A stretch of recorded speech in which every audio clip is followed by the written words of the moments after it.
Hello everyone. Aldehyde and ketone में name reaction, benzoin condensation और Perkin reaction के बारे में अध्ययन करेंगे। इस रिएक्शन को अपन पहले मैकेनिज्म से समझेंगे कि क्या है ये रिएक्शन।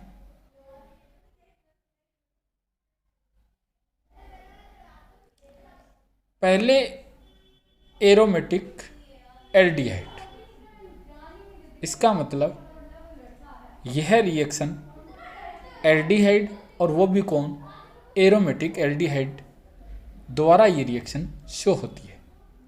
एलिफेटिक एल्डिहाइड इसमें प्रयोग में नहीं लाया जाता। इसमें साइनाइड आयन है वो एक न्यूक्लियोफाइल के रूप में है, और आपको पता है कि कार्बोनिल है वो न्यूक्लियोफिलिक एडिशन रिएक्शन देते हैं। और यहाँ ये साइनाइड आयन है वो कार्बोनिल कार्बन पर अटैक करता है, और ये पाई इलेक्ट्रॉन किसकी ओर मूव करते हैं, ऑक्सीजन की ओर। ऑक्सीजन पर कौन सा चार्ज आता है, नेगेटिव चार्ज, और इस कार्बोनिल कार्बन पर कौन अटैच हो जाता है, साइनाइड।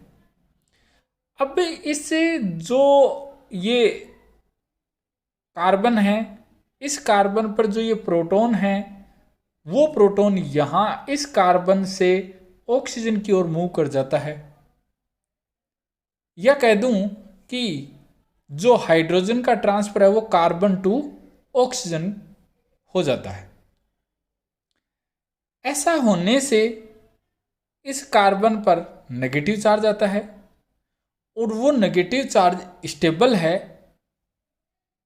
कैसे, ये जो ये मैंने शो किया है, ये नेगेटिव चार्ज यहाँ आया और ये साइनाइड के पाई इलेक्ट्रॉन के साथ रेजोनेंस में है। तो कार्बन कार्बन के बीच में डबल बॉन्ड है, और कार्बन ट्रिपल बॉन्ड था, कार्बन और नाइट्रोजन के बीच में जो ट्रिपल बॉन्ड था वो किस में कन्वर्ट हो गया, डबल बॉन्ड में। और नाइट्रोजन पे कौन सा चार्ज आ गया, नेगेटिव चार्ज। और इस कार्बन पर जो OH था वो एज इट इज है। इसका मतलब यहाँ कार्बन पर जो प्रोटॉन था वो कार्बन से ऑक्सीजन की ओर शिफ्ट हुआ। वो इसलिए शिफ्ट हुआ क्योंकि इस कार्बन पर जो ये नेगेटिव चार्ज है वो साइनाइड आयन के साथ कॉन्जुगेशन में। दूसरा अपन बी देख रहे हैं, ये बी है, ये बेंजीन के साथ भी कॉन्जुगेशन में है। जैसे ये रहा, यहाँ इस कार्बन में नेगेटिव आया, ये नेगेटिव चार्ज फिर डिलोकलाइज्ड हुआ, ये इलेक्ट्रॉन यहाँ आए। इसका मतलब ये जो कार्बन पर जो नेगेटिव चार्ज था वो साइनाइड आयन के साथ साथ बेंजीन रिंग के साथ भी कॉन्जुगेशन में है, जिसके कारण ये प्रोटॉन ट्रांसफर हुआ। अब ये जो प्रोडक्ट बना है फर्स्ट स्टेप का, ये प्रोडक्ट अब एरोमेटिक एल्डिहाइड के साथ न्यूक्लियोफिलिक एडिशन रिएक्शन देता है। ये नेगेटिव चार्ज यहाँ कार्बोनिल कार्बन पर अटैक किया, ये पाई इलेक्ट्रॉन ऑक्सीजन की ओर मूव किए, ऑक्सीजन पर कौन सा चार्ज आ गया, नेगेटिव चार्ज आ गया। और ये कार्बन और ये कार्बन आपस में बॉन्ड बन गए। अब यहाँ है कि ये जो स्टेप है वो स्लो स्टेप है, रेट डिटरमिनिंग स्टेप है। इस स्टेप में जितने मॉलिक्यूल इन्वॉल्व होते हैं वही उसकी ऑर्डर ऑफ काइनेटिक्स होती है। तो इस जो प्रोडक्ट आयन था इसमें दो मॉलिक्यूल, या कहूँ एक तो बेंजल्डिहाइड और एक साइनाइड आयन इन्वॉल्व हुए, इसलिए इसके अंदर दो मॉलिक्यूल हैं वो इन्वॉल्व हैं, और एक ये हो गया। तो इसलिए जो ऑर्डर ऑफ रिएक्शन होगी वो कौन सी होगी, थर्ड। कई बार ये क्वेश्चन पूछा जाता है। अब ये जो ऑक्सीजन पर नेगेटिव चार्ज था उसने यहाँ से प्रोटॉन को पिकअप कर लिया, या कह दूं प्रोटॉन का क्या हो गया, ट्रांसफर हो गया।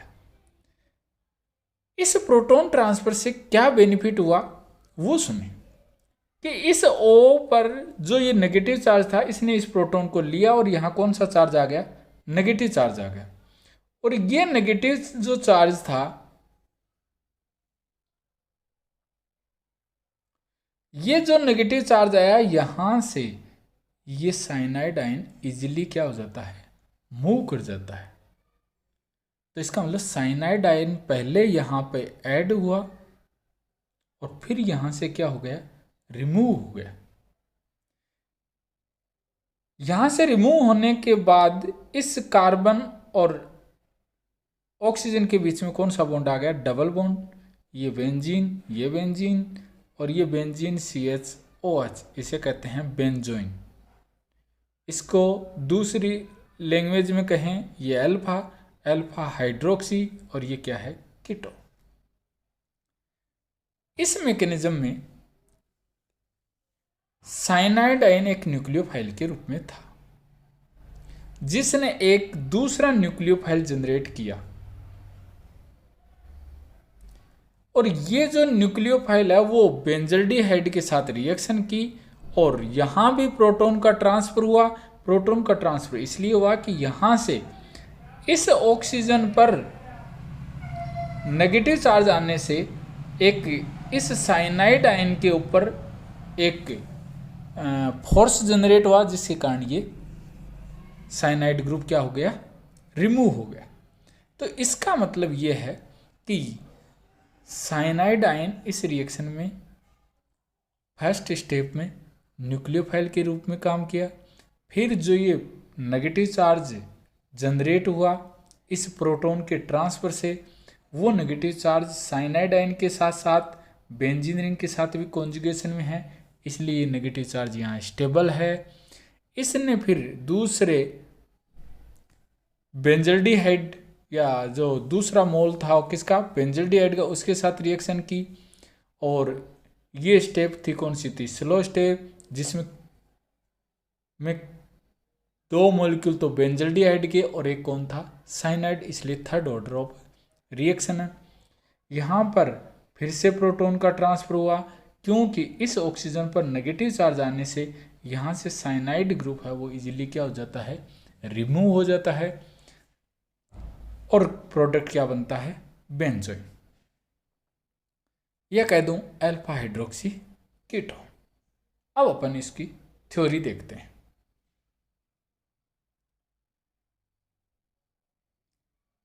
ये बता दिया ये किसके लिए स्पेसिफिक है, aromatic aldehyde. Aliphatic aldehyde benzoin condenser reaction नहीं देते। एरोमेटिक एल्डिहाइड बेंजल्डिहाइड KCN के एल्कोहलिक वाटर सॉल्यूशन के साथ, KCN के साथ एल्कोहलिक वाटर सॉल्यूशन के साथ क्या किया जाए, गर्म किया जाए, तो दो मॉलिक्यूल किसके, एरोमेटिक एल्डिहाइड के कंडेंस होकर के और क्या प्रोडक्ट देते हैं बताओ, अल्फा हाइड्रोक्सी और क्या हो गया, कीटोन, या कहूँ बेंजोइन प्राप्त होता है।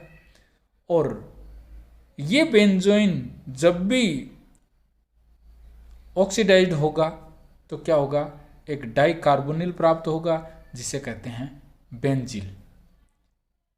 ये बेंजिल है आगे एक रिएक्शन देता है या रीअरेंजमेंट होता है, जिसे कहते हैं बेंजिल बेंजाइलिक एसिड रीअरेंजमेंट, जिसे अपन आगे डिटेल से पढ़ेंगे।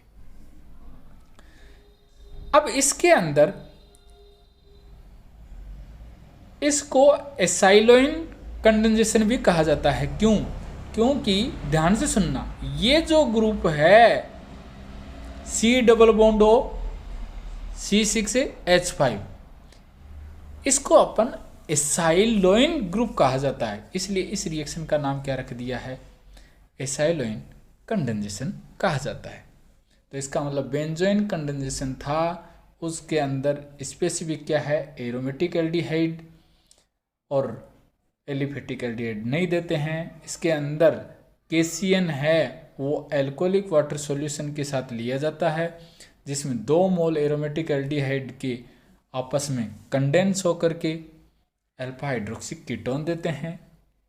और इसके मैकेनिज्म के अंदर है वो मैं फिर से बता दूं कि जो पहला मोल था उसके साथ साइनाइड ने रिएक्शन की और यहाँ से प्रोटॉन है वो ऑक्सीजन पर शिफ्ट हो गया, क्योंकि इस कार्बन पर जो नेगेटिव चार्ज आया वो साइनाइड आयन के साथ कॉन्जुगेशन के साथ साथ बेंजीन के साथ भी क्या करता है, कॉन्जुगेशन में है या रेजोनेंस में, जिसके कारण ये स्टेबल है।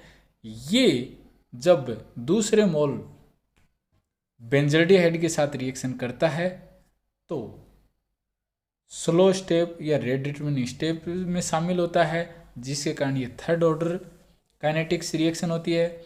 यहाँ जब इस ऑक्सीजन पर ये नेगेटिव चार्ज आता है वो यहाँ से प्रोटॉन को पिकअप करता है। क्योंकि इस ऑक्सीजन पर नेगेटिव चार्ज आने के कारण यहाँ से साइनाइड ग्रुप इजीली क्या हो जाता है, रिमूव हो जाता है। तो यहाँ इस रिएक्शन में साइनाइड ग्रुप को लेने की क्या इम्पोर्टेंस है वो ध्यान से सुनना, कि साइनाइड ग्रुप लेने से यहाँ जो ये नेगेटिव चार्ज जनरेट हुआ वो साइनाइड के साथ एक्स्ट्रा कॉन्जुगेशन है, बेंजीन के साथ तो है ही है, उसके साथ साथ साइनाइड ग्रुप के साथ भी कॉन्जुगेशन में है। यदि यहाँ OH होता तो उसके साथ कॉन्जुगेशन में नहीं होता। दूसरा कि ये जो साइनाइड आयन है वो इजीली क्या हो जाता है, रिमूव हो जाता है, जिसके कारण ये रिएक्शन इजीली संपन्न हो जाती है। आगे है कि इस रिएक्शन में कोई बेस ना होकर के क्या लिया जाता है, साइनाइड। जो साइनाइड किसका काम करता है, न्यूक्लियोफाइल का, और न्यूक्लियोफाइल का काम करता है कार्बोनिल कार्बन पर न्यूक्लियोफाइल के रूप में अटैक करता है। कार्बेनाइन को क्या जनरेट करता है, स्टेबिलिटी। और साइनाइड आयन स्वयं एक किसका काम करता है, गुड लिविंग ग्रुप का, अर्थात इजीली क्या हो जाता है, रिमूव हो जाता है। और ये रिएक्शन कौन से ऑर्डर की रिएक्शन है, थर्ड ऑर्डर की। क्यों, 2 मोल तो एरोमेटिक एल्डिहाइड और एक तीसरा कौन है, न्यूक्लियोफाइल के रूप में क्या लिया था, साइनाइड, जिसके कारण ये कौन से ऑर्डर की रिएक्शन है, third order kinetic reaction. Next reaction है परकिन रिएक्शन। ध्यान से सुनना, परकिन रिएक्शन भी एरोमेटिक एल्डिहाइड के लिए है जैसे बेंजल्डिहाइड। और ये क्वेश्चन कई बार पूछा गया है, परफ्यूरल है वो भी परकिन रिएक्शन या कहूँ बेंजोइन कंडेंसन रिएक्शन दे सकता है। तो याद रखना, फ्यूरेन के साथ यदि एल्डिहाइड ग्रुप जुड़ जाए तो उसे क्या कहते हैं, परफ्यूरल। परकिन रिएक्शन के अंदर aromatic aldehyde, aromatic aldehyde ketone की बात नहीं चल रही, एरोमेटिक एल्डिहाइड की रिएक्शन अल्फा हाइड्रोजन रखने वाले जो भी एनहाइड्राइड हैं उनके साथ एक अपन क्या लेते हैं, सोडियम एसीटेट, जो बेस का काम करने के साथ साथ एक कैटलिस्ट के रूप में भी काम करता है। और इससे जो प्रोडक्ट बनता है वो कौन सा है, सिनेमिक एसिड। और साइड प्रोडक्ट के रूप में क्या प्राप्त होता है, एसिटिक एसिड। जैसे मैंने थ्योरी के रूप में लिखा, एरोमेटिक एल्डिहाइड, एरोमेटिक एल्डिहाइड परफ्यूरल और बेंजल्डिहाइड कि सोडियम एसीटेट, इसका मतलब सोडियम एसीटेट यहाँ किसका काम करता है, बेस के साथ साथ कैटलिस्ट का। सोडियम एसीटेट की प्रेजेंस से अल्फा हाइड्रोजन युक्त, देखो ये इसका अल्फा है, ये इसका अल्फा है, अल्फा हाइड्रोजन है हाँ युक्त सॉरी एनहाइड्राइड के साथ रिएक्शन करवाई जाए तो क्या प्राप्त होता है, alpha beta unsaturated carboxylic acid प्राप्त होता है। इस रिएक्शन में सोडियम एसीटेट बेस के साथ साथ कैटलिस्ट के रूप में काम करता है, जो कि एक्टिवेशन एनर्जी को क्या करता है, डिक्रीज करता है। ये कई बार क्वेश्चन पूछा गया है।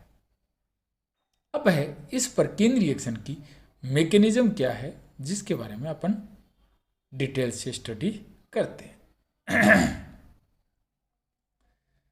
सबसे पहले मैं बता दूं, आपको पहले वाले वीडियो में भी बताया होगा कि सबसे पहले एसिड बेस रिएक्शन होती है। यहाँ बेस के रूप में कौन है, सोडियम एसीटेट। ये जो अल्फा हाइड्रोजन है वो कौन सी नेचर का होता है? एसिडिक नेचर का होता है। क्यों? क्योंकि इस कार्बन पर जो ये नेगेटिव चार्ज है वो इस कार्बोनिल के साथ कॉन्जुगेशन में है। इसका मतलब ये जो हाइड्रोजन है वो इजीली रिमूव हो जाता है, क्योंकि हाइड्रोजन के रिमूव होने के बाद में जो ये नेगेटिव चार्ज आता है वो कार्बोनिल के साथ कॉन्जुगेशन में होने के कारण स्टेबल है।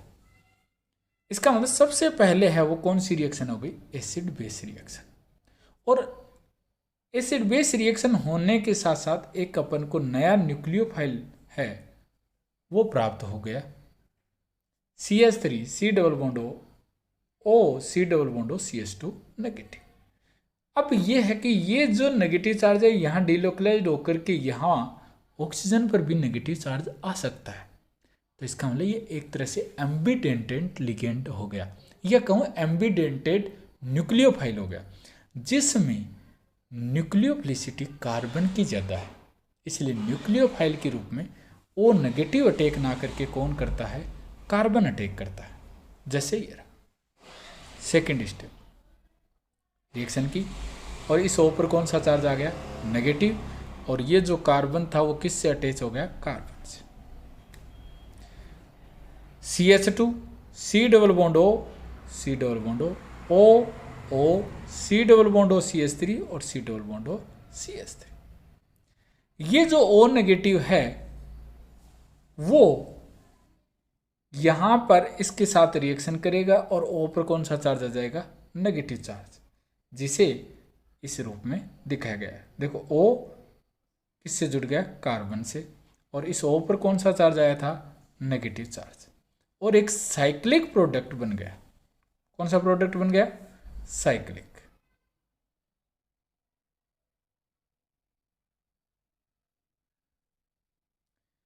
और इस साइक्लिक प्रोडक्ट में देखना O किससे जुड़ गया? कार्बन से। कार्बन और ऑक्सीजन के बीच में कौन सा बॉन्ड आ गया था? Single bond.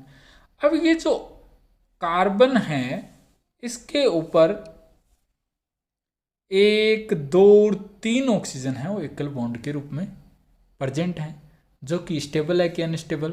अनस्टेबल है।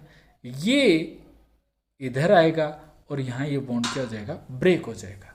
आप ये कह सकते हैं सर इधर वाला भी तो ब्रेक हो सकता है, ये वाला। ये यदि ब्रेक हो जाएगा तो यहाँ पे ये अटैक करने की जो प्रोसेस है उसका कोई इम्पोर्टेंस नहीं रहेगी। इसलिए ये ग्रुप यहाँ से रिमूव हो जाएगा और O पर कौन सा चार्ज आ जाएगा? Negative charge. अब है कि इसका ये अल्फा है और ये कौन है? बीटा है। और यहाँ से H इधर आया और ये ग्रुप यहाँ से निकल गया, जो कि किसके रूप में निकला? Acetic acid. CH3 C double bond O पर कौन जुड़ गया? H।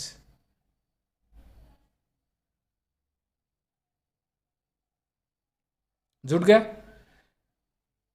जुड़ने के पश्चात जो प्रोडक्ट बना वो क्या बना? बेंजीन, CH फिर double bond CH C double bond O negative. और ये जो O नेगेटिव था इस एसिटिक एसिड के इस प्रोटॉन को पिकअप करेगा और यहाँ क्या आ जाएगा? H। और क्या प्राप्त हो जाएगा? Alpha beta unsaturated carboxylic acid, जिसे अपन कहते हैं सिनेमिक एसिड।